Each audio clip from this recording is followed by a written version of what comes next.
अगले हफ्ते में कोई खास इवेंट नहीं है। तो मंथली एफ एंड ओ की एक्सपायरी है। नया साल भी अगले हफ्ते के बीच में शुरू हो जाएगा। एफ आई एस अभी भी छुट्टी पर ही है।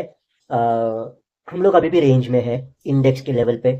लेकिन इंडेक्स के बाहर काफ़ी मूवमेंट हो रही है, पॉजिटिव भी हो रही है, नेगेटिव भी हो रही है, जहाँ पे एज ए ट्रेडर मेरा ध्यान जाना चाहिए। तो अब आने वाले हफ्ते में क्या व्यू बनता है, क्या है जिसको हमको देखना है, क्या है जो हमको नहीं करना है, जिससे कि हमारा प्रॉफिट बना रहे और हम लॉस से बचते रहे, चलिए देखते हैं। तो एज ए ट्रेडर अगर मैं लार्ज कैप्स में ट्रेडिंग कर रहा हूँ तो मेरे लिए थोड़ा सा डल मार्केट है, क्योंकि इंडेक्स कहीं नहीं जा रहा है तो लार्ज कैप्स भी कहीं नहीं जाएंगे।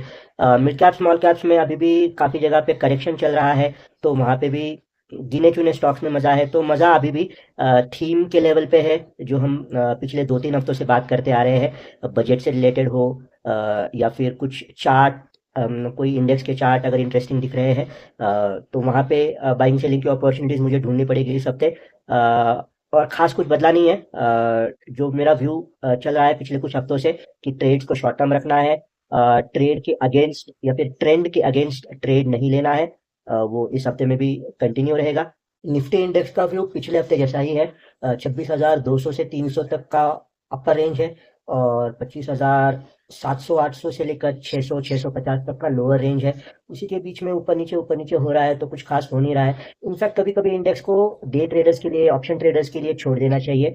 बार बार ये हेडलाइन इंडाइसेस को देखकर अपना खून जलाने का कोई मतलब नहीं बनता है।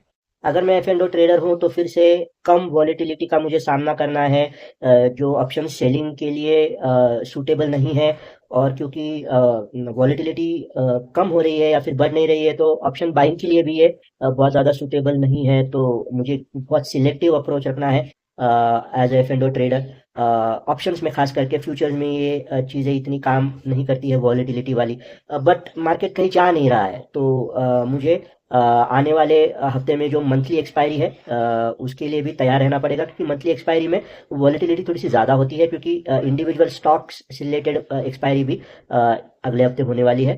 तो थोड़ा सा केयरफुल रहना पड़ेगा मुझे as a options trader, as a futures trader भी। तो दिसंबर खत्म हो रहा है, जनवरी के दूसरे हफ्ते से क्वार्टर रिजल्ट चालू हो जाएंगे। तो एज ए इन्वेस्टर मेरे लिए काम तब चालू होता है। अभी फिलहाल तो मैं वही कर रहा हूँ कि जो मेरी इन्वेस्टमेंट्स है उनको ट्रैक करना है। अगर उसमें बहुत कुछ बदल नहीं रहा है, बहुत कुछ नेगेटिव नहीं हो रहा है न्यूज़ के हिसाब से, चार्ट्स के हिसाब से, तो बस होल्ड ऑन, ईयर एंड को एंजॉय करेंगे।